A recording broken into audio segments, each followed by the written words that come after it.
إن الحمد لله نحمده ونستعينه ونستغفره ونؤمن به ونتوكل عليه ونعوذ بالله من شرور أنفسنا ومن سيئات أعمالنا من يهده الله فلا مضل له ومن يضلله فلا هادي له ونشهد أن لا إله إلا الله وحده لا شريك له ونشهد أن محمدًا عبده ورسوله أرسله بالحق بشيرًا ونذيرًا وداعيًا إلى الله بإذنه وسراجًا منيرًا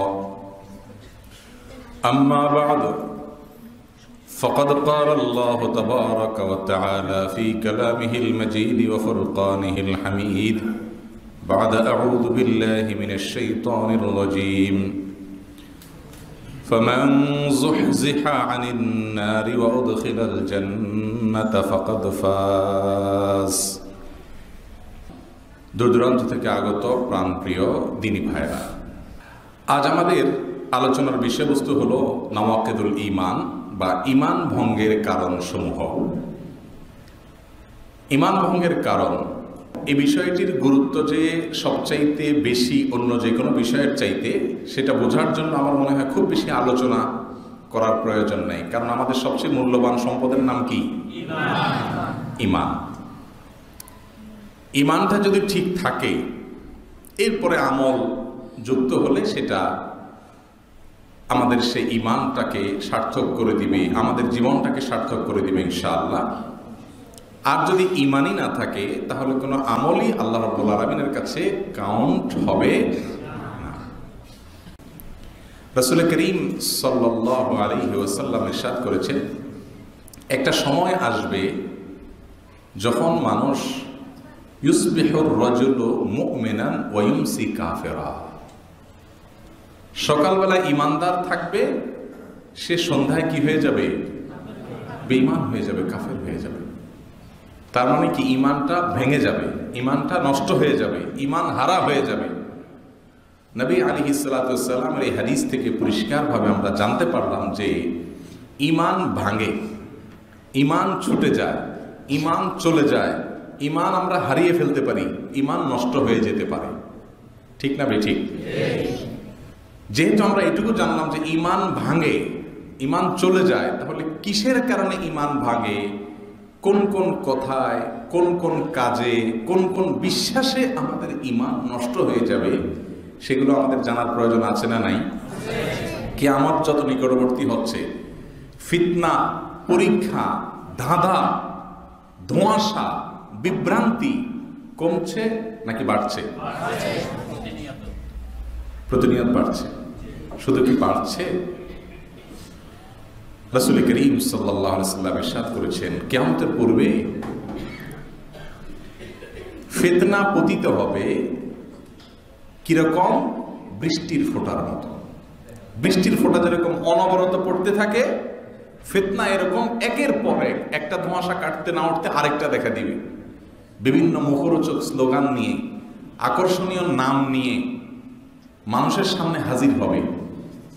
এক এক ঝড়ে এক একজন ঈমান হারা হয়ে যাবে, এক এক ঝড়ে এক একজন কাফের হয়ে যাবে, এক একটা ঝড় উঠবে আর কিছু মানুষ বেঈমান হয়ে যাবে।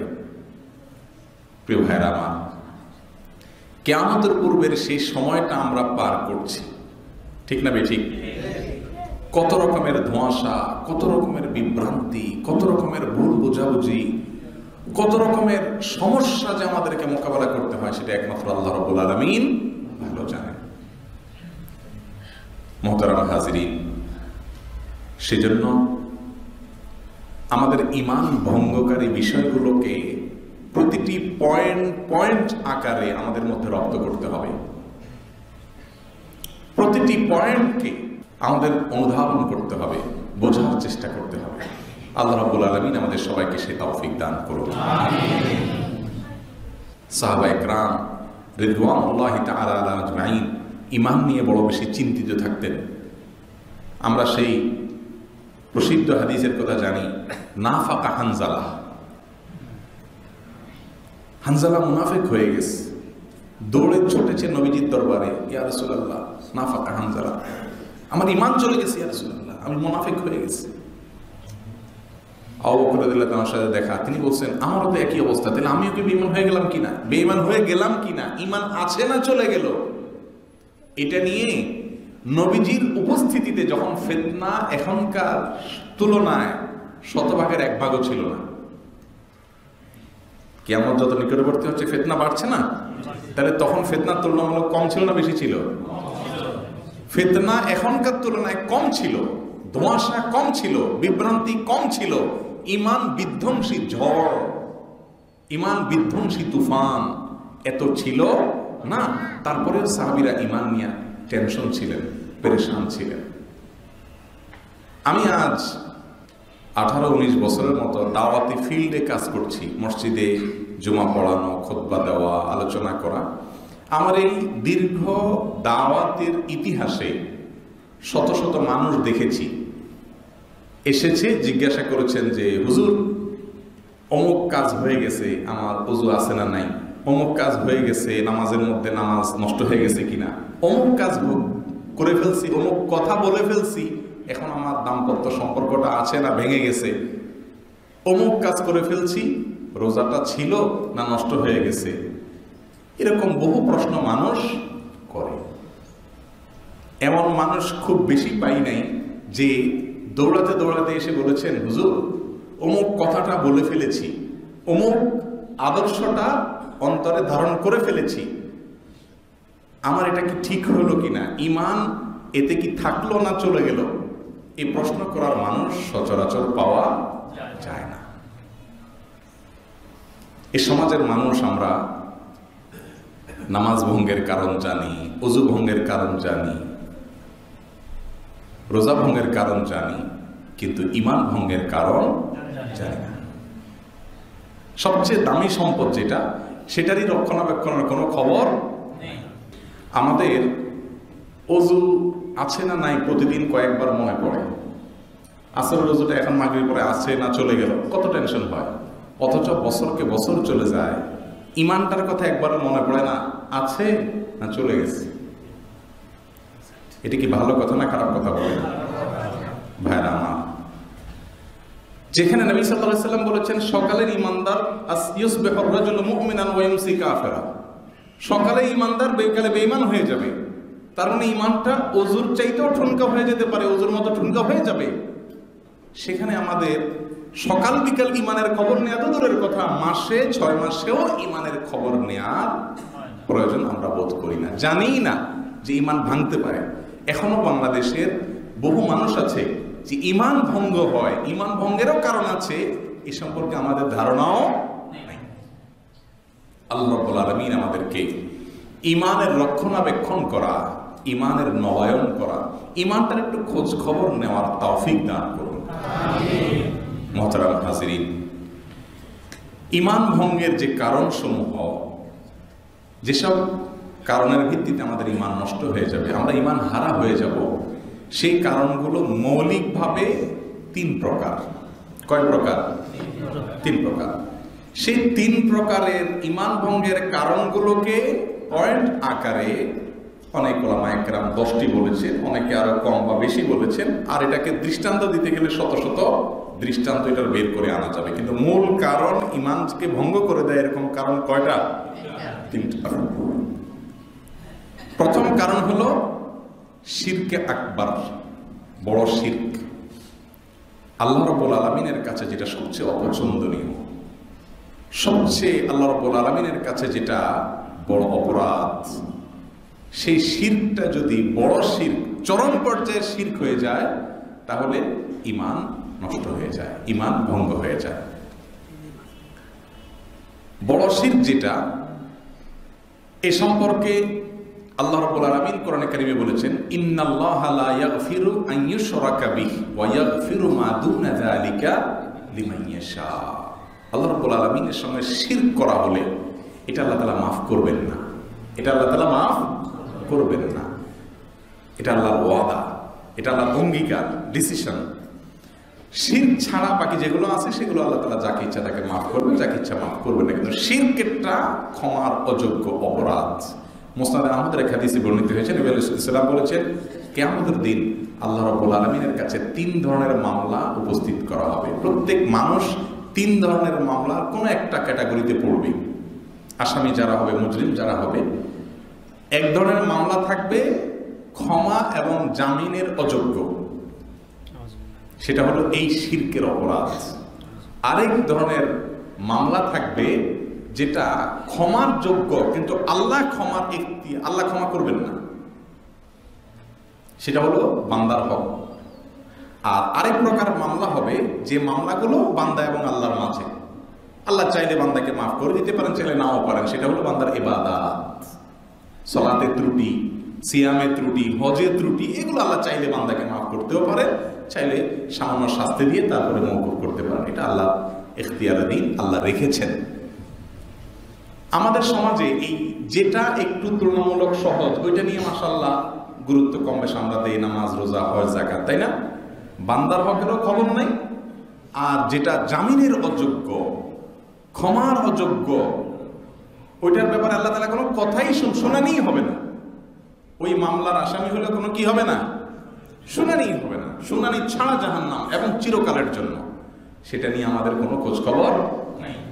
সেই বিষয়টা অর্থাৎ শিরকে আকবার যদি পাওয়া যায়, ঈমান নষ্ট হয়ে যাবে। কোরআনে কারীমে সূরা জুমারে আল্লাহ রাব্বুল আলামিন বলেছেন যথাসম্ভব 65 নম্বর আয়াতে,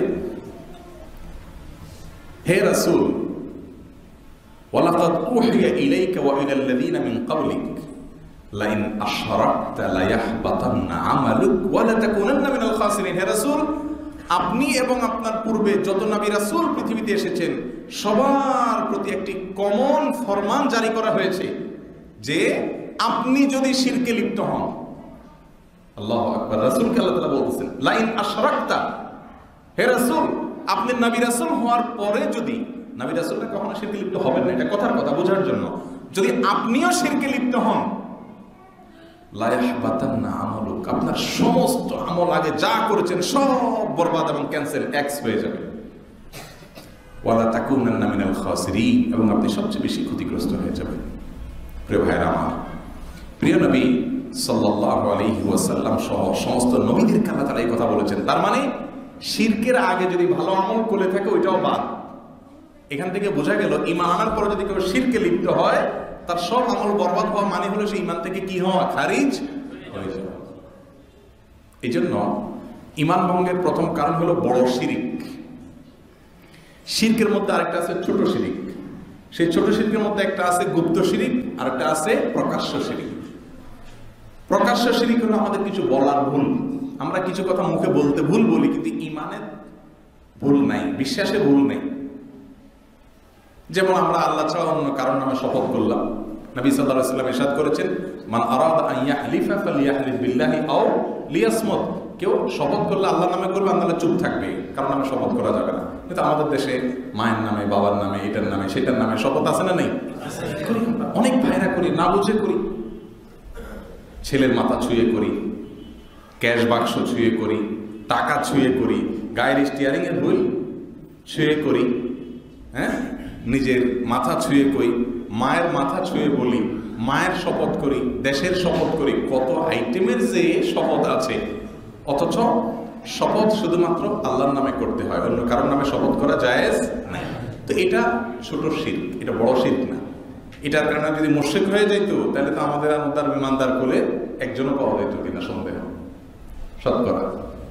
প্রিয় ভাইরা আমার, তো এই ছোট শিরকের কারণে মানুষ ঈমান হারা হয় না, কিন্তু বড় শিরক যেটা, তার কারণে ঈমান হারা হয়। বড় শিরক কিভাবে হয়? বড় শিরক হয় 3 ভাবে: শিরক ফিল ইবাদাহ, শিরক ফিদ দুআ, শিরক ফিল ইতাআহ। আরো অনেক ভাবে হতে পারে, মৌলিকভাবে 3টা। ইবাদতের মধ্যে বড় শিরক হয় যেটা ইবাদত পরিষ্কার এবং প্রত্যক্ষভাবে যেটা ইবাদত, সেটা আল্লাহ ছাড়া অন্য কারোর উদ্দেশ্যে করলে সেটা হয় বড় শিরক। সিজদা করা ইবাদত, নামাজ পড়া ইবাদত, তওয়াফ করা ইবাদত, রোজা রাখা ইবাদত, আল্লাহর নামে জবে করা ইবাদত, আল্লাহর নামে মান্নত করা ইবাদত। এই কাজগুলো যদি আল্লাহ ছাড়া অন্য কারোর নামে হয়, তাহলে মানুষ বড় শিরকে লিপ্ত হয়। ইবাদতের মধ্যে আল্লাহর পার্টনার বানিয়ে ফেলে। শিরক মানে কি? পার্টনার সাব্যস্ত করা। তো এগুলো যদি অংশীদার যদি সাব্যস্ত করে, আল্লাহর নামেও করে, আবার পীরের নামেও করলো, কোনো বুজুর্গের নামেও করলো, তাহলে সঙ্গে সঙ্গে মানুষ শিরকে আকবরে লিপ্ত হয়ে যায়। আর শিরকে আকবরে লিপ্ত হয়ে গেলে ঈমান হারা হয়। শিরফি দোয়া, আল্লাহ ছাড়া অন্য কোনো শক্তির কাছে প্রার্থনা করা। অনেকে সন্তান চায়, ব্যবসার উন্নতি চায়, রাজনৈতিক উন্নতি চায়, বিভিন্ন মাজারে গিয়ে চায় না? মাজারে গিয়ে, খাজা বাবার দরবারে গিয়ে দোয়া করে যেন ইলেকশনে জিততে পারে। তো এই সমস্যাগুলো আমাদের সমাজে আছে না নাই ভাইরা আমার? এগুলো ঈমান বিধ্বংসী বিষয়, ঈমানকে নষ্ট করে দেয়। শিরফিল ইতাআটা কি? আনুগত্যের শিরক।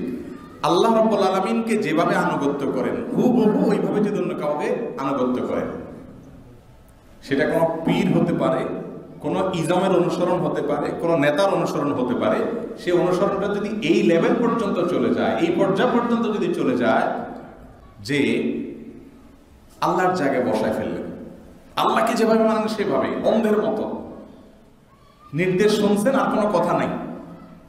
আমি এরকম ভাবে যদি কোনো ব্যক্তির, কোনো গোষ্ঠীর, কোনো দলের, কোনো ইজমের, কোনো মতবাদের, কোনো পীরের, কোনো বুজুর্গের, কোনো নেককারের, কোনো বদকারের, কোনো মানুষের কোনো কিছুর যদি এরকম অনুসরণ করে যেরকম অনুসরণটা আল্লাহকে করতে হয়, আল্লাহর নির্দেশের সাথে অন্য নির্দেশ কন্ট্রাডিক্টরি হলে আল্লাহটাকে বাদ দিয়ে ওইটাকে প্রাধান্য দিচ্ছেন, এটাও কিন্তু এক প্রকারের শিরক। প্রিয় ভাইরা আমার, এই শিরক ঈমানকে নষ্ট করে দেয়। আল্লাহ রাব্বুল আলামিন শিরকে আকবরের যত প্রকার আছে সেগুলো এবং শিরকে আসগরের যত প্রকার আছে সবগুলো থেকে আমাদের সবাইকে বেঁচে থাকার তৌফিক নসিব করুন। ঈমান ভঙ্গের দ্বিতীয় কারণ হলো কুফরে আকবর।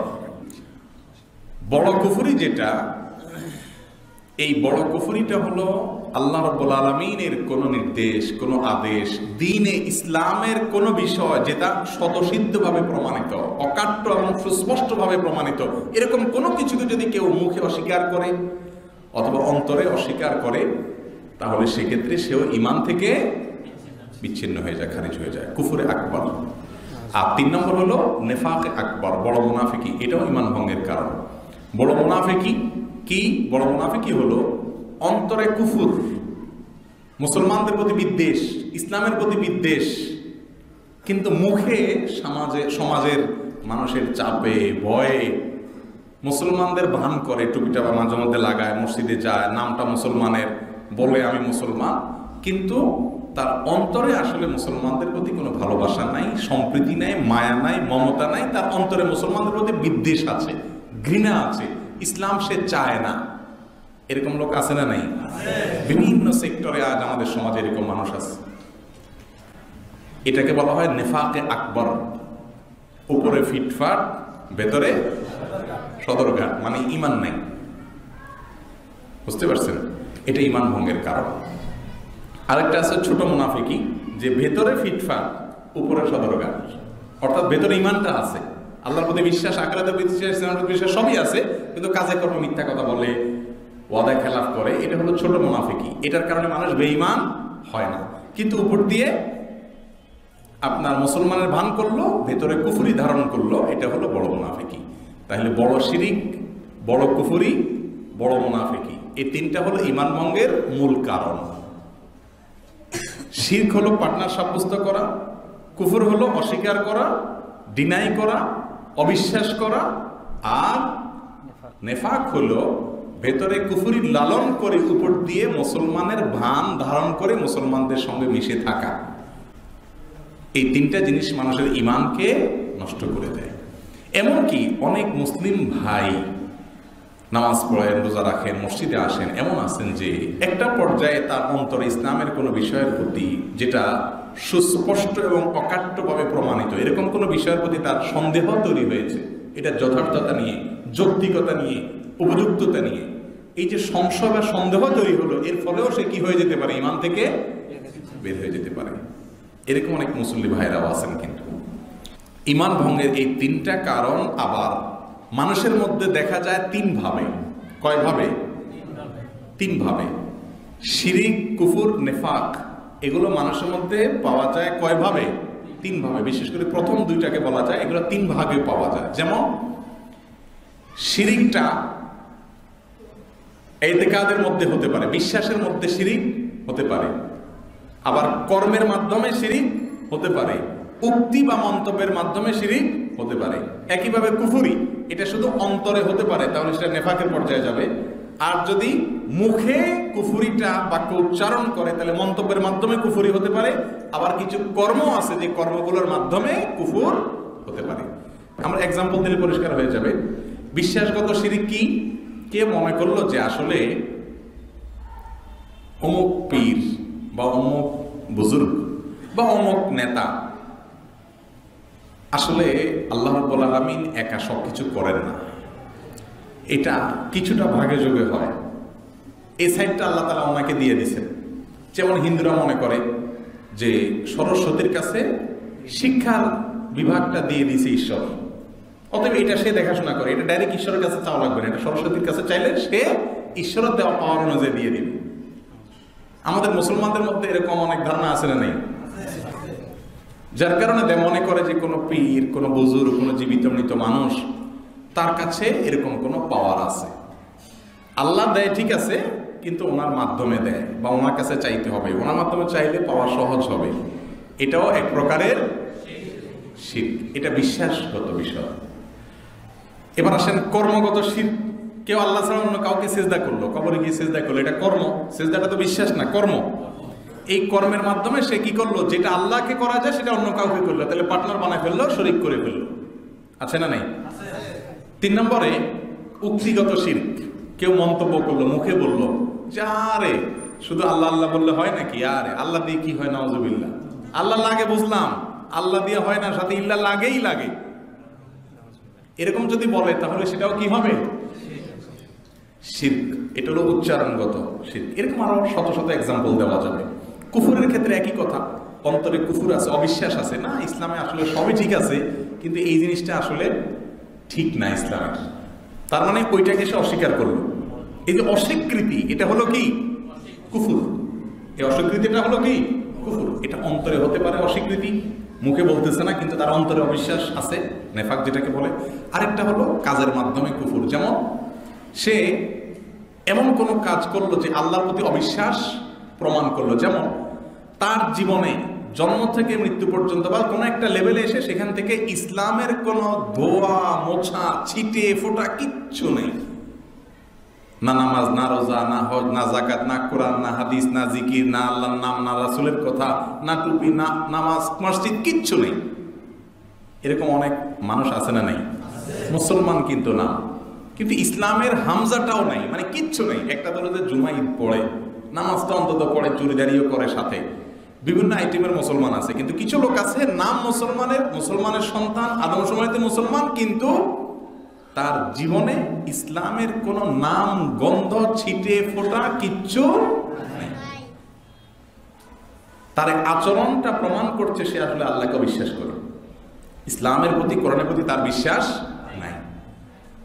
ভাইরা আমার, এটা ঈমান ভঙ্গের কারণ। কর্মের মাধ্যমে অবিশ্বাস, কুফরি, অস্বীকৃতি। আর মন্তব্যের মাধ্যমে কুফরি, সেটা তো অহরহ। কেউ বললে এই যুগে সবই ঠিক আছে, এই যে মেয়েদেরকে পর্দার মধ্যে, কাভারের মধ্যে ভরায় ফেলা ইসলামের, এই জিনিসটা আমি বিশ্বাস করি না, নাউজুবিল্লাহ। এই যে মুখে অস্বীকার করলো আল্লাহর একটা বিধানকে, সূরা নূরের আয়াতকে, সূরা আহজাবের আয়াতকে, অসংখ্য অগণিত হাদিসকে, স্বতঃসিদ্ধভাবে প্রমাণিত বিষয়কে, সুনিশ্চিত সন্দেহের ঊর্ধ্বে উঠে যে জিনিসটি প্রমাণিত হয়েছে সেটাকে অস্বীকার করলো, সাথে সাথে সে ঈমান থেকে বের হয়ে যাবে। প্রিয় ভাইরা আমার, এরকম ঈমান ভঙ্গের যে 3টা মৌলিক কারণ আছে, শিরকে আকবার, কুফুরে আকবার, নেফাকে আকবার, বড় শিরক, বড় কুফুর, বড় নেফাক, এইগুলো 3 ভাবে প্রকাশ পায়: উক্তির মাধ্যমে, কর্মের মাধ্যমে, বিশ্বাসের মাধ্যমে। অতএব 3টা উইন্ডো পাইলাম আমরা খুঁজা। কয়টা? 3টা। 1 বিশ্বাস, 2 কাজ, 3 মন্তব্য। এই 3টাকে কন্ট্রোল করতে হবে যাতে এগুলোর কোনোটা দ্বারা আল্লাহর সঙ্গে কোনো কিছুকে পার্টনার সাব্যস্ত করার ধারে কাছে লেশ পর্যন্ত যেন না স্পর্শ হয়। কথা দ্বারায়ও না, বিশ্বাসের দ্বারায়ও না, কর্মের দ্বারায়ও না। একইভাবে কুফুরের কথা, অবিশ্বাসের কথা।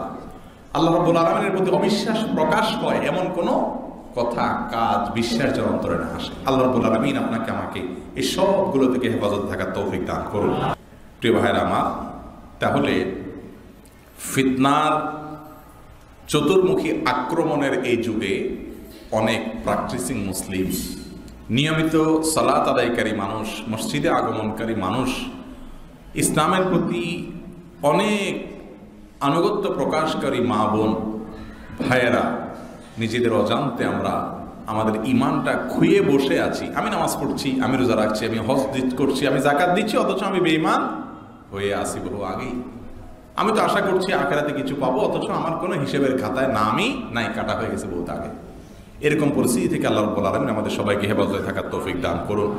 কিয়ামতের ময়দানে যদি দেখেন যে ইমানদারদের কাতারে আপনার দাঁড়ানোর সুযোগ নেই, ইমানদারদের কাতারে আপনি দাঁড়ানোর সুযোগ নেই, কাফেরদের সাথে হাসর হয়েছে, আপনি আশ্চর্য হয়ে বলছেন যে আল্লাহ, আমি কেন এদের সাথে হাসর হলো, আমি তো মুসলমান ছিলাম। অথচ আপনি এমন বিশ্বাস নিয়ে কবরে গেছেন, এমন মন্তব্য করতে করতে কবরে গেছেন, যেটা ঈমান হারা হওয়ার কারণ।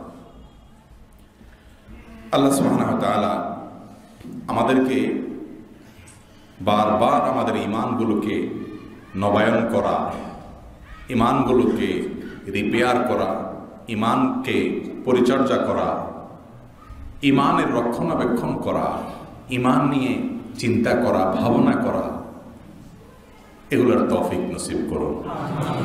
প্রিয় ভাইরা আমার, অনেক ওলামা একরাম, অনেক বড় বড় ইমামগণ এই ঈমান ভঙ্গের কারণগুলোকে ব্যাখ্যা করে 10টি কারণ দেখিয়েছেন। ওই 3টা থেকেই আবিষ্কার করে 10টি পয়েন্ট আকারে কারণ বের করে দেখিয়েছেন। আমরা সেগুলো আপনাদেরকে বলে শুনাই, এরপর ইনশাআল্লাহ অন্য কিছু প্রাসঙ্গিক কথা বলে আমি আলোচনা শেষ করবো। এরপর আপনাদের কোনো প্রশ্ন থাকলে করবেন ইনশাআল্লাহ। সেই 10টি কারণের ভিতরে 1 নম্বর কারণ হলো শিরক, যেটা এতক্ষণ আমরা আলোচনা করলাম। শিরক করলে আল্লাহ রাব্বুল আলামিন বলেছেন পূর্বের সব আমল বরবাদ হয়ে যাবে, এটা 1 নম্বর আলোচনা চলে গেছে। ঈমান ভঙ্গের দ্বিতীয় কারণ হলো কেউ যদি আল্লাহ এবং তার মাঝে কোনো মধ্যস্থতাকারী, কোনো মিডিয়া, কোনো ভায়া, কোনো মাধ্যম সাব্যস্ত করে, তাহলে ওই ব্যক্তি ঈমান হারা হয়ে যায়। মনে করলো যে, যেটা আমরা একটু আগে এক্সাম্পলে বললাম, যে আল্লাহর কাছে ডাইরেক্ট পাওয়া যায় না, আসলে একটা আয়াতের অপব্যবহার হয় এই ঈমান হারা পয়েন্ট পর্যন্ত পৌঁছাইতে। সেটা হলো ওয়াবতাগু ইলাইহিল ওয়াসিলা। শুনছেন না, শুনেন না আপনারা? আয়াত মানে কি? তোমরা আল্লাহর কাছে যেতে হলে ওসিলা তালাশ করো, অর্থাৎ ভায়া, মিডিয়া, মাধ্যম তালাশ করো। বাংলা ওসিলা আর আরবি ওসিলা কি এক? কোরআনের ভাষায় এখানে আল্লাহ যে বলেছেন তোমরা আল্লাহর কাছে, আল্লাহকে পেতে তোমরা ওসিলা অন্বেষণ করো, এখানে ওসিলা বলতে কি বোঝানো হয়েছে এই আয়াতের ব্যাখ্যায় ইমাম কুরতুবী, ইমাম ইবনে কাসির রাহিমাহুল্লাহ সহ যত বড় বড় তাফসীর বিশেষজ্ঞ ইমামগণ আছেন, যত সাহাবা ইকরামের তাফসীর, তাবিঈদের তাফসীর, সালাফে সালিহিনের তাফসীর পাওয়া যায়, সেগুলো অ্যানালাইসিস করলে দেখা যায় প্রায় সবগুলো তাফসীরের খোলাসা কথা একটাই, আয়াত আত-তাকাররুবু ইলাল্লাহি তাআলা বিল কুরবাত, অর্থাৎ বিভিন্ন ভালো কাজ করে করে তোমরা আল্লাহকে সন্তুষ্ট করো। তাহলে ভালো কাজে করে আল্লাহকে সন্তুষ্ট করা কোথায়, আর আল্লাহকে পাওয়ার জন্য আরেকটা মানুষ বা একটা শক্তির কাছে ধর্ণা দিয়ে তার মাধ্যমে তাকে দালাল বানিয়ে আল্লাহকে পাওয়া, দুটা দুই জিনিস। এই দ্বিতীয় কাজ যেটা মাধ্যম দিয়ে মালিককে খুশি করা, এটা তো হিন্দু ভাইরা করে, ঠিক না ভাই? ঠিক। আল্লাহ রাব্বুল আলামিন কোরআনে হাকিমে এদের সম্পর্কে বলেছেন সূরা জুমারের 3 নম্বর আয়াতে, আলা লাহুদ্দীনুল খালিস, পূর্ণাঙ্গ দ্বীন শুধুমাত্র আল্লাহ, সেখানে কোনো মাধ্যম, মিডিয়া, ভায়া কারোর কোনো অংশগ্রহণ নাই। পরিপূর্ণ দ্বীন শুধুমাত্র কার জন্য একনিষ্ঠ করতে হবে? আল্লাহর জন্য। ওয়াল্লাযীনা ইত্তাখাযু মিন দুনিহি আউলিয়া, কিছু লোক আছে আল্লাহ ইবাদতের পাশাপাশি, আল্লাহকে স্বীকৃতি দেওয়ার পাশাপাশি কিছু মধ্যস্থতাকারী সাব্যস্ত করে, তাদেরকে মিডিয়া বানায় এবং বলে মা না'বুদুহুম ইল্লা লিয়ুকাররিবুনা ইলাল্লাহি যুলফা, আমরা তো এদেরকে পূজা করি, এদেরকে ইবাদত করি, এদের কবরে মাজারে সিজদা করি এই জন্য যে এরা আল্লাহর কাছে আমাদেরকে পৌঁছায় দিবে। মিডিয়া, আল্লাহ রাব্বুল আলামিন তাদের সম্পর্কে বলেছেন ইন্নাল্লাহা ইয়াহকুমু বাইনাহুম ফীমা হুম ফীহি ইয়াখতালিফুন। তারা যে বিষয় নিয়ে মতপার্থক্য করছে, এই যে একটা নতুন জিনিস আবিষ্কার করে শিরকে আকবারে লিপ্ত হচ্ছে এবং মধ্যস্থতাকারী সাব্যস্ত করছে, এর ফলে কিয়ামতের দিন আল্লাহ তাদের মাঝে ফয়সালা করবেন। ইন্নাল্লাহা লা ইয়াহদি মান হুয়া কাযিবুন কাফফার। যে ব্যক্তি অস্বীকার করেছে, কাফের হয়েছে, সেই ব্যক্তিকে আল্লাহ বলেন পথ দেখাবেন না। তাহলে যে ব্যক্তি আল্লাহর সঙ্গে পার্টনার বানায় মাঝখান দিয়া, আল্লাহ তাকে বলেছেন কাযিবুন কাফফার। সে কুফরি করেছে, অস্বীকার করেছে, ঈমান হারা হওয়ার মতো বিষয়। আমাদের সমাজে এখন এরকম মানুষ আছে না নাই বলেন? শত শত হাজার হাজার মানুষ আছে।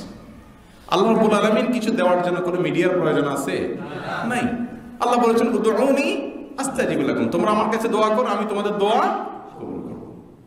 আমি একটা কথা সবসময় বলি, আমাদের মতো যে সমস্ত দেশে সামনের দরজা দিয়ে আসলে কিছুই হয় না, সবকিছুই পেছনের দরজা দিয়ে হয়।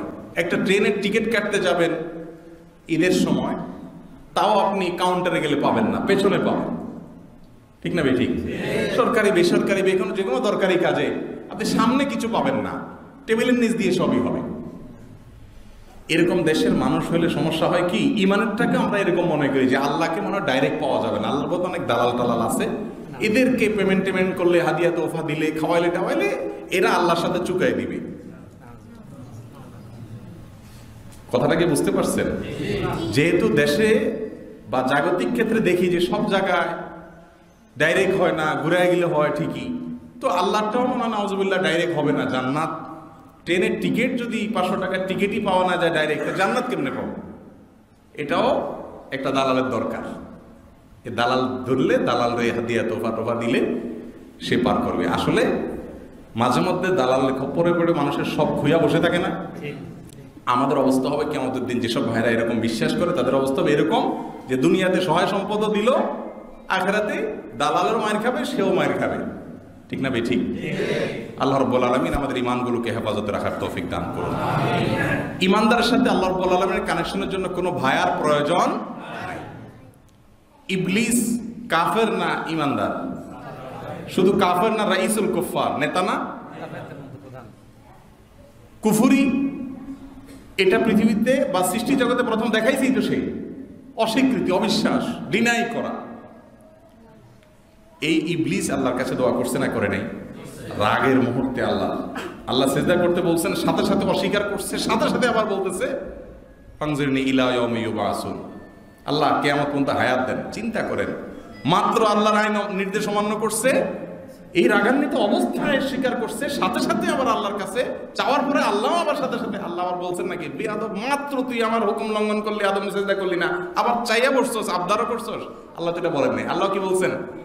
ফাইন্নাকা মিনাল মুনজারিন, যাও, তোমাকে সুযোগ দেওয়া হলো।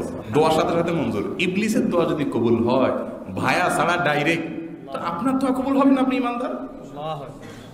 অতএব ইবাদত এবং দোয়ার জন্য কোনো ভায়া মিডিয়ার প্রয়োজন নাই। কোরআন এবং হাদিস জানবো, আল্লাহকে সন্তুষ্ট করে জান্নাত নেব ইনশাআল্লাহ। আলেমগণ, ওলামা একরাম শুধুমাত্র আমাদেরকে কোরআন এবং হাদিস সম্পর্কে জানাবেন, আল্লাহ এবং তার রাসূলের পথ দেখাবেন, তারা আমাদেরকে আগায়া দিতে পারেন না। কোরআনের অসংখ্য আয়াত এই সপক্ষে রয়েছে। লাইসা লিল ইনসানি ইল্লা মা সাআ, মানুষ যা করবে তাই পাবে, দালাল ভায়া দিয়া কোনো কিছু পাবে না। তো ভাইরা আমার, ঈমান ভঙ্গের এই পয়েন্টটা খুব গুরুত্বপূর্ণ যে আল্লাহ রাব্বুল আলামিনের মাঝে কোনো মিডিয়া সাব্যস্ত করা যাবে না। সরাসরি সবকিছু আল্লাহর কাছে চাইবো, আল্লাহর কাছে নিব। ঈমান ভঙ্গের তৃতীয় কারণ, অমুসলিমদেরকে অমুসলিম মনে না করা, কাফেরদেরকে কাফের মনে না করা, মুশরিককে মুশরিক মনে না করা। এই পয়েন্টটা আজ শত শত হাজার হাজার লক্ষ লক্ষ যুবক ভাইয়েরা, মধ্য বয়সের ভাইয়েরা, বোনেরা, এই পয়েন্টটা অনেকের ভিতরে পাওয়া যায়। প্রথম 2 পয়েন্ট এত বেশি পাওয়া যায় না, এই পয়েন্টটা যত বেশি পাওয়া যায়। আরে সব ধর্মই ঠিক, সব ধর্মই ভালো, সব ধর্মেরই গন্তব্য এক, পথ এক একটা আর কি, এ ধরনের কথা অনেকে বলে না। এই যে গোলালো মার্কা বিশ্বাস, আল্লাহকেও বিশ্বাস করে, আবার বলে যে ধর্ম কোনোটাই খারাপ না, সবগুলাই আসলে একই। এই মূর্খতা, এই জাহালাত ঘরে ঘরে আমাদের অনেক মুসলিম ভাইদের মধ্যে আছে। তিনি জানেন না তার এই বিশ্বাসের কারণে ইমান আগে থেকে থাকলেও এই বিশ্বাস যখন আসছে তখন তিনি বেঈমান হয়ে গেছে। কাফেরদেরকে কাফের মনে করতে হবে। তারা কি জান্নাতে যাবে না জাহান্নামে যাবে? অনেক অমুসলিমের মৃত্যুর পর আমাদের অনেক ভাই বোন লেখে RIP, রেস্ট ইন পিস, জান্নাতে গিয়ে আরাম করো। বাহ, জান্নাতে গিয়ে আরাম করো বলতেছে কাকে? ওই ব্যক্তিকে যেই ব্যক্তি জান্নাতের সৃষ্টিকর্তার স্বীকৃতিই দেয় নাই। আবার এটাকে মনে করো উদারতা, বড় মনের পরিচয়, যে জান্নাতে শুধু আমরা যাবো কেন, তারাও তো কত ভালো কাজ করছে, তারাও যাবে। যে ব্যক্তি জীবনে কখনো জান্নাতের নাম শুনলে ঘৃণা করছে, তাকে টাইনা জান্নাতে নেওয়া, এটা তার জন্য ভালো না খারাপ? তার প্রতি অবিচার, ঠিক না বেঠিক? যে লোকটা জান্নাতকে বিশ্বাসই করে নাই, আল্লাহকে বিশ্বাস করে নাই মানে জান্নাতও বিশ্বাস করে নাই, ঠিক না বেঠিক? যে আমার জান্নাতকে বিশ্বাসই করে নাই সারা জীবনে, যদি কাছে জীবদ্দশা বলা হয়তো ভাই চলেন আপনাকে জান্নাতে নিয়ে যাই, সে রাগ করতো। অমুসলিম হলে রাগ করতো কিনা? তো জীবদ্দশাতে জান্নাতে নেওয়ার কথা বলে রাগ করতো। বেচারা মারা যাওয়ার পরে তাকে টাইনে আপনি জান্নাতে নিচ্ছেন, আপনি মনে করছেন উদারতা দেখাচ্ছেন, আরে আপনি তো তার প্রতি অবিচার করছেন, ঠিক না বেঠিক বলেন? ভাইরা আমার, কিছু মানুষ আমাদেরকে উদারতার সবক দেয়, বলে যে হুজুরদের মনগুলো সব ছোট সংকীর্ণ মনা, এরা আসলে এদের উদারতা নেই। একটা অমুসলিম, তার ব্যাপারে আমরা ব্রডনেস রাখলে সমস্যাটা কোথায়? আমি বলি যে আপনার বউয়ের ব্যাপারে আপনি কিন্তু ভাগ বসাইতে বলবেন না কাউকে। আপনি মানিব্যাগের বেলা বুঝেন এটা আমার মানিব্যাগ, আপনারটা আপনার, বউ আমারটা আমার, আপনারটা আপনার, পরিবার আমারটা আমার, আপনারটা আপনার, এগুলো খুব ভালো বোঝেন। রাষ্ট্র আমাদেরটা আমাদের, পাকিস্তানিটা পাকিস্তানিদের, এটা আমরা বুঝি না ভালো? এইসব জায়গায় কি আমরা উদারতা দেখাই? আমাদের স্বাধীনতা দিবসে পাকিস্তানিরা যদি এসে আমাদেরকে উইশ করে যে তোমাদের স্বাধীনতা সুসংহত হোক, তোমরা লক্ষ লক্ষ শহীদের বিনিময়ে স্বাধীনতা অর্জন করেছো, ধরে রাখার চেষ্টা করো, পাকিস্তানি কোনো নেতা এসে যদি বক্তব্য দেয়, সেটাকে পৃথিবীর কোনো মানুষ উদারতা হিসেবে দেখবে? এটা তো খুব ভালো বুঝি, মাশাআল্লাহ। একজন বলল যে ভাই আপনার জন্মের ঠিক নাই, আপনার বাবা মুখ না, সে আমার জন্মকে অস্বীকার করে, আমার বাবা আমার মায়ের চরিত্র নিয়ে সে সন্দেহ করে। আমি যদি তার মৃত্যুর পর বলি যে মা অমুক লোকটা মারা গেছে, তোমার বেডরুমে থাকে, আমি নিয়ে যেতে চাই, এটা কি উদারতা হবে? নাকি মা সম্পর্কে সন্তান, কুলঙ্গার সন্তানের উদাসীনতা হবে? উদাসীনতা হবে না। আল্লাহ রাব্বুল আলামিনের অস্তিত্বকে যে অস্বীকার করেছে, আল্লাহর সঙ্গে যে শিরিক করেছে, আপনার মায়ের মাতৃত্ব সম্পর্কে সন্দেহ করলে, অস্বীকার করলে, মিথ্যাচার করলে, সেটা যদি আপনার কষ্টের কারণ হয়, আরে আপনার মা তো মা, আপনার সৃষ্টিকর্তার সঙ্গে যে অবিশ্বাস করেছে, অস্বীকার করেছে, তার সঙ্গে শিরিক করে তাকে কষ্ট দিয়েছে আল্লাহর ভাষায়। আল্লাহকে কষ্ট দেওয়া যায় না, কিন্তু রূপক অর্থে আল্লাহ বলেছেন ইউযিন ইবনে আদম, বনি আদম আমাকে কষ্ট দিয়েছে। আপনার মাকে অপমান করেছে, মার মনে কষ্ট দিয়েছে, মার মাতৃত্ব নিয়ে কথা তুলেছে, আপনার বাবার পিতৃত্ব নিয়ে কথা তুলেছে, আপনার চরিত্র নিয়ে কথা তুলেছে, আপনার মায়ের চরিত্র নিয়ে কথা তুলেছে, আপনার কিন্তু তার প্রতি কখনো উদারতা আসবে না। তার অবস্থান সে থাকবে, আপনার অবস্থানে আপনি থাকবেন, আইন হাতে তুলে নেবেন না, এতটুকু হতে পারে।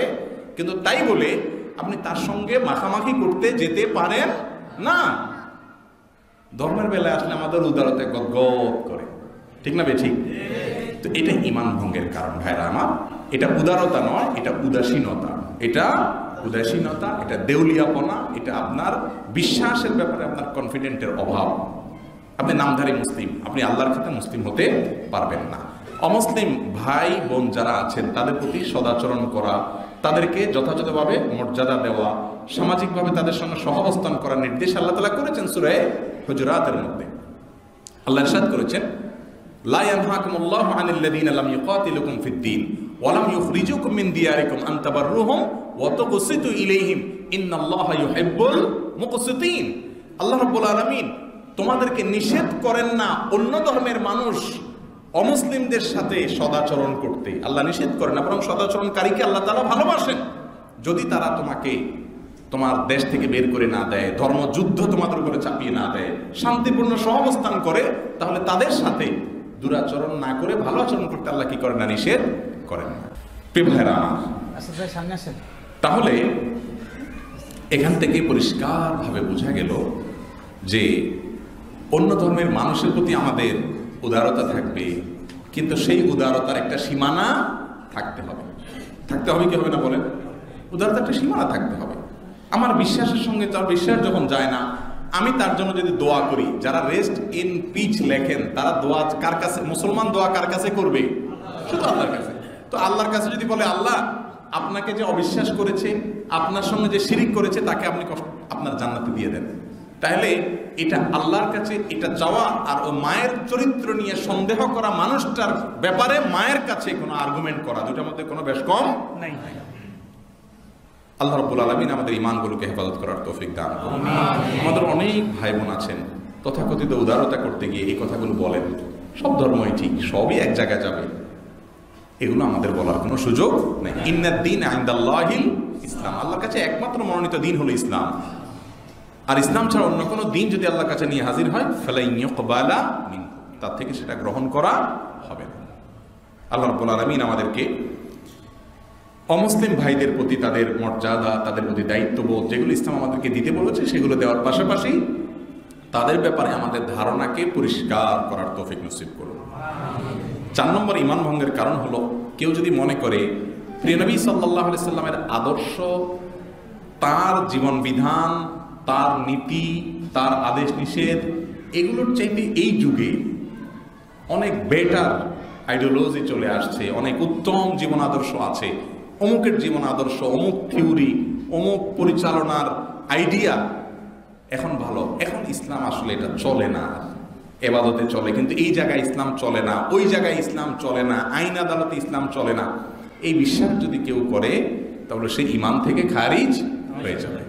একটা হলো লঙ্ঘন করা, কাজটা না মানতে পারলো না, কিন্তু তার ভিতরে অপরাধ বোধ আছে, আসলে তো ইসলাম সব জায়গায় পালন করা উচিত, কিন্তু আমার জীবনের কোনো একটা পর্যায়ে ব্যবসায় গিয়ে আমি ইসলাম আর মানতে পারি না। তাহলে এই যে অপরাধ বোধ, এই যে তার ভিতরে লজ্জা, এটার কারণে সে বেঈমান হবে না, সে অপরাধী হবে। রাষ্ট্রের কোনো আইনকেও লঙ্ঘন করলে রাষ্ট্রের চোখে, আদালতের চোখে সে একজন অপরাধী হয়, তার সাজা হয়, আবার সাজা মওকুফ হয় বা সাজা শেষে বের হয়ে আসে জেল থেকে, ঠিক না বেঠিক? কিন্তু রাষ্ট্রের সংবিধান বা আইনকে যদি অস্বীকার করে, রাষ্ট্রের অস্তিত্বকে অস্বীকার করে, এই ব্যক্তির প্রতি রাষ্ট্রকে উদারতা দেখাবে? একে রাষ্ট্রদ্রোহী হিসেবে বিবেচনা করবে না? তো যে রাষ্ট্রকে অস্বীকার করলে যদি রাষ্ট্রদ্রোহী হয়, তার জন্য কোনো সাজার মেয়াদ টেয়াদ নাই বা তার ব্যাপারে কোনো ছাড়ছাড়ি নেই, উদারতা নেই। তো আল্লাহ রাব্বুল আলামিনের ব্যাপারে যে বিশ্বাস সঙ্গে বিদ্রোহ করবে, ডিনাই করবে, তার অবস্থা একই। এই জন্য আপনি মানতে পারেন আর না পারেন, আপনার ভিতরে বিশ্বাস থাকতে হবে প্রিয় নবী সাল্লাল্লাহু আলাইহি সাল্লাম যে দিন নিয়ে এসেছেন, ব্যক্তি জীবনে, সামাজিক জীবনে, রাষ্ট্রীয় জীবনে, ব্যবসায়িক জীবনে, পারিবারিক জীবনে, সব ক্ষেত্রে প্রত্যেকটা জিনিস কিয়ামত পর্যন্ত সকল জাতির জন্য পারফেক্ট, এটাই উপযোগী। আমরা করতে পারি না আমাদের ঈমানের দুর্বলতার কারণে, বাট ওইটাই পারফেক্ট, ওইটাই করা উচিত। এইটা যদি থাকে আর বাস্তবে আপনি করতে নাও পারেন, ইনশাআল্লাহ বেঈমান অন্তত হবেন না। আল্লাহ তাআলা আমাদেরকে সেরকম ঈমান ধারণ করার তৌফিক নসিব করুন। অনেক ভাই বোনরা আছেন নামাজ কালাম পড়েন, কিন্তু আবার অনেক সময় বলে ফেলে দেন যে ইসলামের এগুলো আসলে চলে না, ইসলাম দিয়ে এখন রাষ্ট্র চলে না, ইসলাম দিয়ে আর এই ব্যবসা বাণিজ্য ইসলাম বলতে গেলে চলে না, এগুলো এখন আর অচল, এরকম কথা অনেক সময় অনেক ভাই বলে ফেলেন না? কেউ ব্যবসার ক্ষেত্রে যদি মনে করেন আল্লাহ কোনো আইন লঙ্ঘন করছেন, আপনি বলছেন ভাই এটা হালাল, এটা হারাম, এটা সুদ, এটা হালাল, অনেক সময় আমার অনেক ভাই, নামাজি কালামি ভাই, অনেক বোন সরাসরি বলে ফেলেন পর্দার ব্যাপারে, অনেক বিষয়ের ব্যাপারে, কি বলে এগুলো আসলে এখন আর চলে না।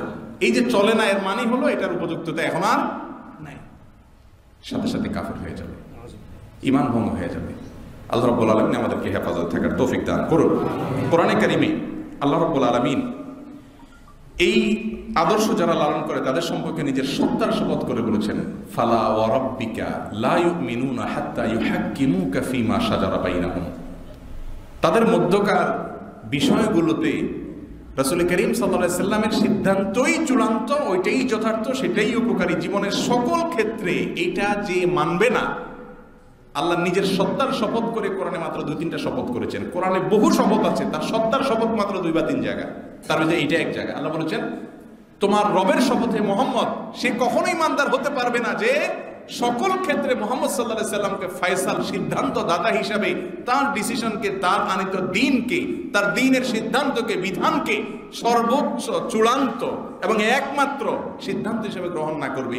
লা ইউমিনুন, আপনার রবের নিজের সত্তার শপথ করে আল্লাহ বলছেন যে সে কখনো ইমানদার হতে পারবে না।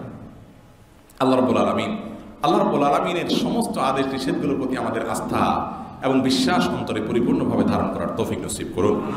5 নম্বর ঈমান ভঙ্গকারী বিষয় হলো নবী সাল্লাল্লাহু আলাইহি সাল্লামের আনিত কোনো দ্বীনকে যদি কেউ, কোনো বিষয়কে যদি কেউ ঘৃণা করে, অপছন্দ করে, এটাও অনেক ভাই বোনদের মধ্যে আছে।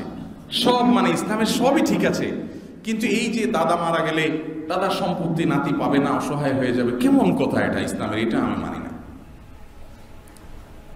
বাবা মা মারা গেলে ছেলে পাবে 2 আনি, মেয়ে পাবে 1 আনি, এই যে বৈষম্য, এটা আমি মানি না। এরকম অনেক কথা বলে। আজকাল তো এমন একটা ট্রেন্ড চালু হয়েছে যে আমাদের যুবক ভাইয়েরা সোশ্যাল মিডিয়াতে দেখা যায় তাদের বিবেকের মিটার দিয়ে মাপে। অযৌক্তিক হলে মনে করে না ইসলামের এই জিনিসটা অযৌক্তিক। আল্লামা ইকবাল বলেছিলেন, জু সমঝ মে আ গই ও ফির খুদা ক্यों कर हुआ। অর্থাৎ তিনি বোঝাতে চেয়েছেন যে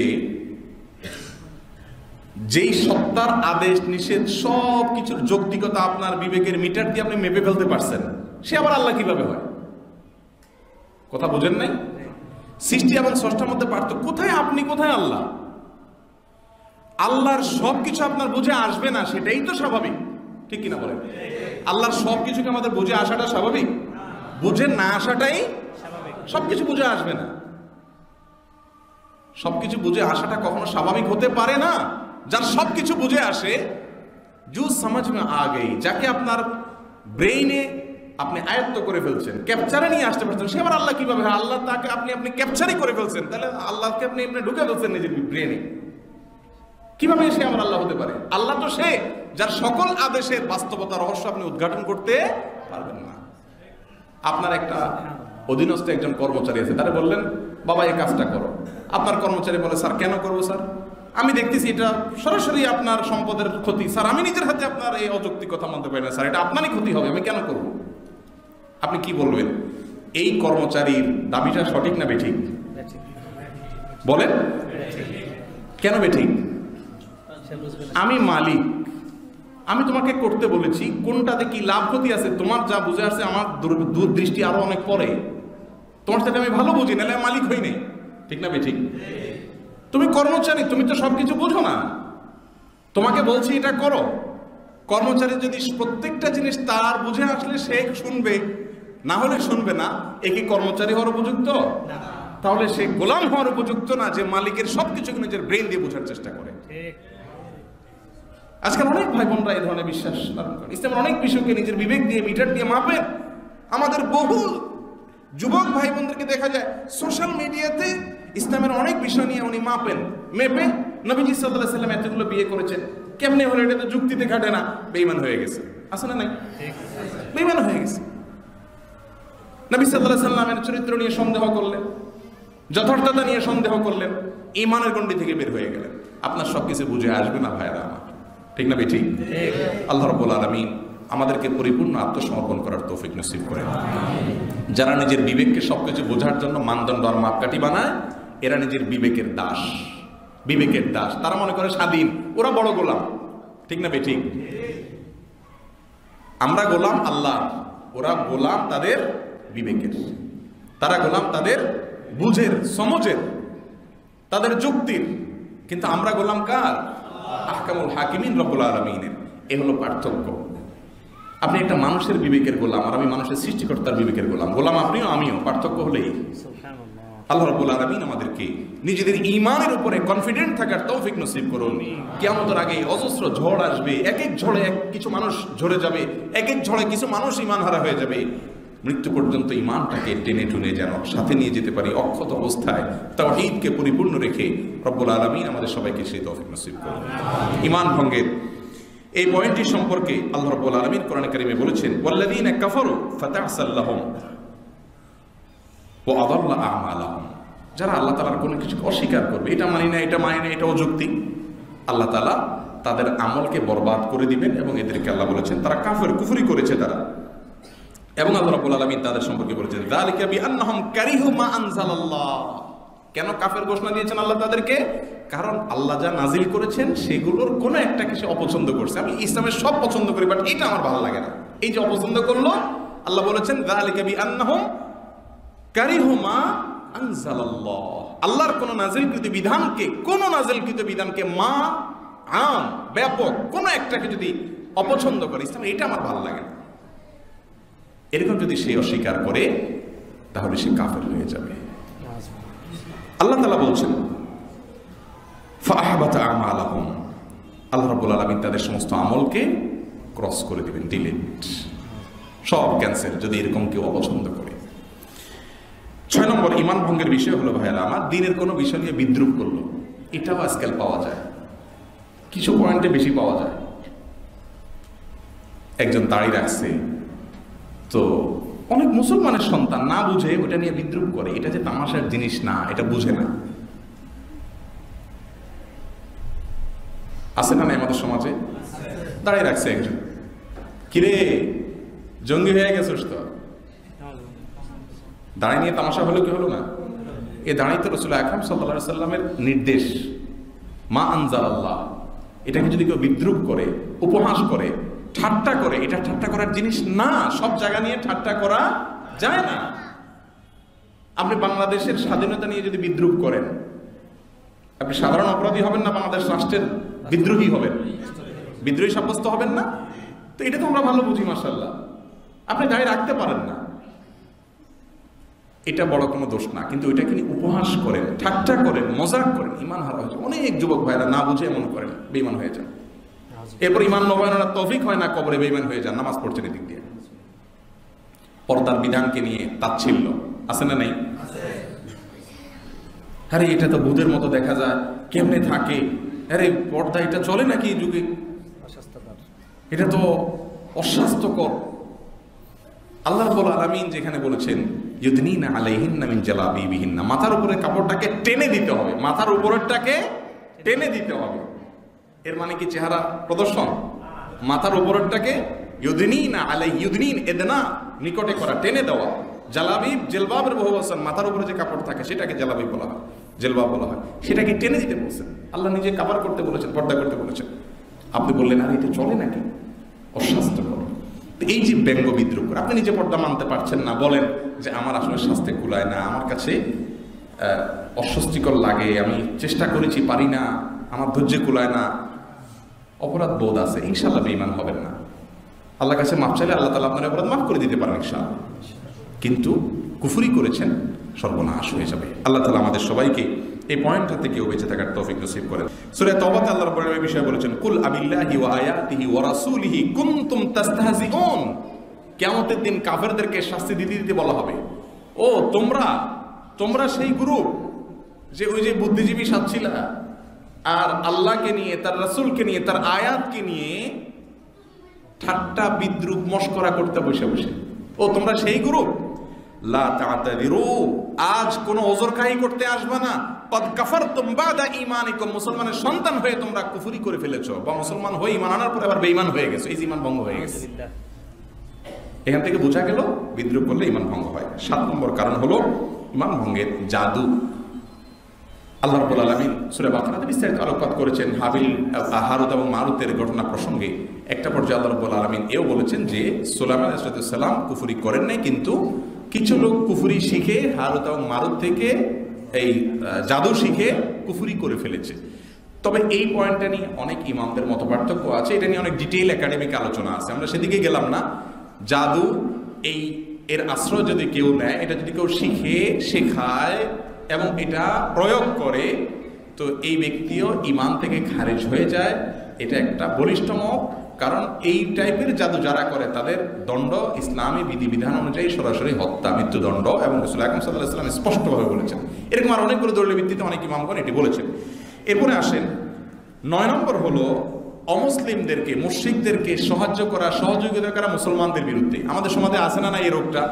অনেক ভাইরা আছেন, যারা অনেক মানুষ আছেন যারা মুসলমানের সন্তান, নিজেকে মুসলমানের সন্তান মনে করেন, দেশের বাইরে গিয়ে দেশের বিরুদ্ধে ষড়যন্ত্র করেন, দেশের মানুষের বিরুদ্ধে ষড়যন্ত্র করেন, মুসলমানদের বিরুদ্ধে ষড়যন্ত্র করেন। কিভাবে মসজিদ কমানো যায়, কিভাবে মাদ্রাসা কমানো যায়, কিভাবে পর্দার রেশিও কমানো যায়, এগুলো নিয়ে অনেক লোক আছেন যারা তলে তলে কাজ করেন।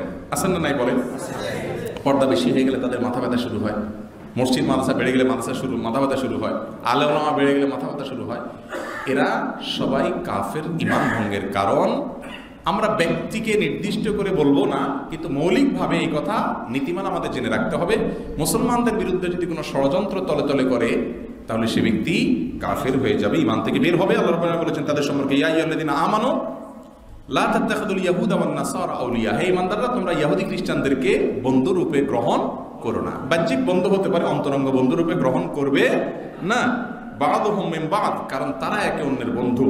ওমাই ইয়াতাওয়াল্লাহুম মিনকুম ফাইন্নাহু মিনহুম, তোমাদের মধ্যে থেকে যে তাদেরকে বন্ধু রূপে গ্রহণ করবে সে তাদের অন্তর্ভুক্ত হয়ে যাবে। এবং আল্লাহ আরো বলছেন ইন্নাল্লাহা লা ইয়াহদিল কওমাজ যালিমিন, এরকম জালেম কওমকে আল্লাহ হেদায়েত দেন না। এর থেকে বোঝা গেল এটা ঈমান ভঙ্গের কারণ, অর্থাৎ যদি কোনো অমুসলিমদের সাহায্য সহায়তা করে। এবং 9 নম্বর হলো, যদি কেউ মনে করে যে কিছু লোক আছে যারা ইসলামের আদেশ নিষেধ, নবী সাল্লাল্লাহু আলাইহি সাল্লামের আনুগত্যের ঊর্ধ্বে, এদের এগুলোর দরকার নেই, এরকম যদি কেউ মনে করে যে সবার এগুলো মানা লাগে না বা তারা এগুলোর ঊর্ধ্বে, এগুলোর প্রয়োজন নেই, তাহলে এটাও ঈমান ভঙ্গের কারণ। এটা অনেক শ্রেণী মানুষের মধ্যে আছে, এর মধ্যে কিছু পীরের মুরিদদের মধ্যেও আছে। তারা মনে করে যে আমাদের পিসাবের জন্য আসলে এসব, এই নামাজ কালাম পর্দা টর্দা এইসব বিধিবিধান আমাদের পিসাবের জন্য না, হুজুর অনেক ঊর্ধ্বে। আল্লাহ তাআলা কোরআনে কারিমে বলেছেন ওয়াবুদ রাব্বাকা হাত্তা ইয়াতিয়াকাল ইয়াকিন, নবীজিকে বলছেন আপনি ইবাদত করেন ইয়াকিন আসা পর্যন্ত। ইয়াকিন মানে কি? বিশ্বাস। বাংলা ইয়াকিন না, আয় আল মউত, মৃত্যু পর্যন্ত করেন। মওতের আগে নবী সাল্লাল্লাহু আলাইহি সাল্লাম আব্বাস এবং আলী রাদিয়াল্লাহু তাআলা আনহুমা দুজনের কাঁধে দুইটা হাত ভর করে, হাঁটার শক্তি নাই। আপনারা মদিনা যারা গেছেন জানেন তার মেহরাব এবং তার হুজরা কবরের থেকে কতটুকু দূরত্ব, সামান্য কয়েক গজের দূরত্ব। এই জায়গাটা আসার মতো শক্তি নেই, মরজা মউতের মধ্যে আছেন, মৃত্যু শয্যায় শায়িত। জীবন সায়ান্নে এসে নবী আলাইহিস সালাম দুজনের কাঁধে ভর করে পাকে টেনে টেনে হেঁচড়াতে হেঁচড়াতে, হাঁটার শক্তি নাই, শরীরের ভার তাদের উপরে ছেড়ে ছেড়ে মাটিতে পাকে হেঁচড়াতে হেঁচড়াতে এসে জামাতে শামিল হয়েছেন। আর অনেক পীর আছে তাদের নামাজ কালাম পড়া লাগে না, এরা এগুলোর ঊর্ধ্বে উঠে গেছে। যাই হোক, আল্লাহ তাআলা আমাদেরকে হেফাজত করেন, এটি ঈমান ভঙ্গের একটা কারণ। সর্বশেষ এবং 10 নম্বর হলো, যারা পরিপূর্ণভাবে দিন থেকে বিমুখ হয়ে যায়, যেটা আমরা মৌলিকভাবে ঈমান ভঙ্গের প্রধান 3টা কারণ সম্পর্কে আলোচনা করতে গিয়ে বলেছিলাম। শিরকে আকবার, কুফরে আকবার, নিফাকে আকবরের ব্যাখ্যা দিতে গিয়ে বলেছিলাম, সেটাই এটা সর্বশেষ পয়েন্ট। অর্থাৎ কিছু লোক আছে আমাদের সমাজে যারা ইসলামের হামজাটাও তাদের জীবনে নাই। নামাজ, রোজা, হজ, যাকাত, আল্লাহ, আল্লাহ রাসূল, কোরআন, হাদিস কিচ্ছু নেই, মুখেও নাই, আচরণে নাই, মসজিদের ধারে কাছেও আসে না, এবং ইসলাম তার গায়ে মোটেও মাখায় না, মুখেও না, কাজেও নাই। এরকম কিছু লোক আছে না নাই? নাম মুসলমান, বাট তাকে জীবনে কেউ মসজিদেও দেখে না, টুপির তো প্রশ্নই নেই, ইসলামের কিচ্ছুতে নেই। এটা হলো ইরাদ আনিল্লাহ বিল ফিল। তার নাম যতই মুসলমান হোক, কিন্তু সে পরিপূর্ণভাবে ইসলাম থেকে বিমুখ হয়ে গেছে, ইসলামকে ডিনাই করেছে সে কাজের মাধ্যমে। এটাকে সে বিশ্বাস করে না, তার কাজের মাধ্যমে প্রমাণ করেছে। কুফুরের আমলি রূপ, অবিশ্বাসের আমলি রূপ, কাজের রূপ, কাজের মাধ্যমে সেটা প্রমাণ করেছে। এরকম ব্যক্তি সম্পর্কে আল্লাহ রাব্বুল আলামিন কোরআনে কারিমে বলেছেন, ওমান আল্লাহু মিম্মান যুকরা বিআয়াতি রাব্বি সুম্মা আ'রাদা আনহা। ওই ব্যক্তির চাইতে বড় জালেম আর কে হতে পারে, যে ব্যক্তির কাছে আল্লাহর জিকির এবং আল্লাহর নির্দেশ আদেশ এগুলো আসার পরেও সে এগুলোকে ডিনাই করে, অস্বীকার করে মুখ ফিরিয়েছিল। ইন্না মিনাল মুজরিমিনা মুনতাকিমুন, আল্লাহ সূরা সিজদার আয়াতে বলেছেন, নিশ্চয়ই আমি এই টাইপের অপরাধীদের কাছ থেকে প্রতিশোধ গ্রহণ করব। এই টাইপের কথা কাফের ছাড়া কারোর ব্যাপারে আল্লাহ তাআলা বলেন না সচরাচর। তাহলে বোঝা গেল এটা ঈমান ভঙ্গের কারণ।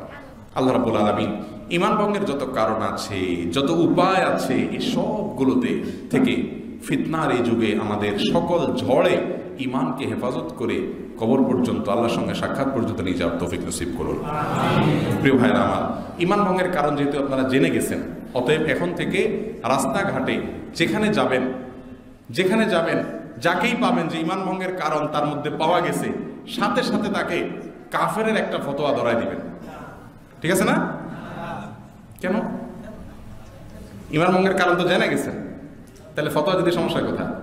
ভাইরা আমার, ইমান ভঙ্গের কারণগুলো আমভাবে বলা যায়। কোনো ব্যক্তির জন্য ফিট করতে হলে বহু শর্ত সারায়াত আছে। ওই ব্যক্তিকে ব্যাখ্যা নিতে হবে, তাকে তওবার সুযোগ দিতে হবে, অনেক ব্যাপার স্যাপার আছে। সবচেয়ে বড় কথা হলো যে তার কথার মধ্যে ভিন্ন অর্থ হতে পারে, ভিন্ন উদ্দেশ্য হতে পারে, জাহালাত থাকতে পারে। এটা দূর করার অবকাশ আছে, সে অবকাশ গ্রহণ করতে হবে। আপনি হুটহাট করে আজকের আলোচনা শুনে কাফের হওয়ার ফতোয়া রাস্তা রাস্তা বিলায় বেড়াবেন না। সহিহ বুখারী হাদিসে রাসূল আকরাম সাল্লাল্লাহু আলাইহি সাল্লাম বলেছেন, কোন ব্যক্তি যদি অন্য কাউকে কাফের বলে, কোন মুসলমান অন্য কাউকে যদি কাফের বলে, ফাকাদ বাআ বিহি আহাদুহুমা, তাদের একজন অবশ্যই হয়ে যাবে। যাকে বলছে সে তো কাফের হয়ে থাকে তো ভালো, আর না হলে যে বলছে তার দিকে সেটা বর্তাবে। কত ডেঞ্জারাস কথা চিন্তা করে। এই জন্য ব্যক্তি ধরে ধরে কাফেরের ফতোয়া এটা আমরা সাধারণ মানুষ দিতে যাব না, এগুলো ওলামাদের জন্য রাখবো। ওলামা একরাম চিন্তা করে, বিবেচনা করে, শর্ত সারার দিকে তাকফিরের যে মূলনীতি আছে সেগুলো অ্যানালাইসিস করে তারপরে ফতোয়া দিবেন। আপনারা সেটা দিতে যাবেন না। আজকাল ওয়াজ আমরা নিজের জন্য শুনি না, অন্যের জন্য শুনি। পয়েন্টগুলো শুনে কত মানুষ মনে মনে এখানে এখন আমরা ভাবছি যে এই পয়েন্ট ওর মধ্যে পাওয়া যায়, এই পয়েন্ট ওই গোষ্ঠীর মধ্যে পাওয়া যায়, আমার মধ্যে আছে কিনা এটা নিয়ে আমাদের তেমন মাথা ব্যথা। আমরা আসলে উম্মার প্রতি অনেক দরদ রাখি মাশাআল্লাহ, বাট নিজের প্রতি কোনো দরদ নেই। আল্লাহ রাব্বুল আলামিন আমাদের সবাইকে বিচক্ষণ ইমানদার হওয়ার তৌফিক নসিব করেন। আবারও প্রথম শুরুর দিককার কথা বলে শেষ করছি। ভাইরা আমার, ফিতনার ঘনঘটা চলছে, জোয়ারের মতো, ঝড়ের মতো প্রবল বেগে বিভিন্ন রূপে ফিতনা আসছে, বিভ্রান্তি আসছে, ধোঁয়াশা আসছে। আমাদের ইমানগুলো কাওয়াকাইল মাতারি, বৃষ্টির ফোঁটার মতো ইমান নষ্ট হওয়ার মতো ফিতনা আসছে। এবং নবী আলাইহিস সালাম যে বলেছেন, তাকাউল ফিতান কাকাতাইল লাইলিল মুসলিমি, অন্ধকার রাতের গুটগুটে অন্ধকারে যেরকম রাস্তা দেখা যায় না, হাতড়ে বেড়াইতে হয়। আজকাল সঠিক পথ কোনটা সেটার জন্য হাতড়ে বেড়াইতে হয়। এত পথ, এত মত, এত আইডিওলজি, এত ডাক, এত আহ্বান, এত দাওয়াত, জান্নাতের পথটার মধ্যে খুঁজে বের করা বড় কঠিন হয়ে যায়। এই যুগে কোরআন এবং সুন্নাহকে আঁকড়ে ধরে হকের উপরে অবিচল থেকে ইমানটাকে অটুট রেখে ফিতনার সমস্ত জোয়ার, ঝড়, জলোচ্ছ্বাস থেকে বাঁচিয়ে হেফাজত করে লাইফ জ্যাকেট কোরআন এবং সুন্নাহ সে দুটিকে পাকড়ে ধরে আল্লাহ তাআলা আমাদেরকে জান্নাত পর্যন্ত পৌঁছে যাওয়ার তৌফিক নসিব করেন। হাদা ওয়া সাল্লি ওয়া সাল্লিমু আলা নাবিয়িনা মুহাম্মদ ওয়া জাযাকুমুল্লাহু খায়রা। আসসালামু আলাইকুম ওয়া রাহমাতুল্লাহি ওয়া বারাকাতুহু।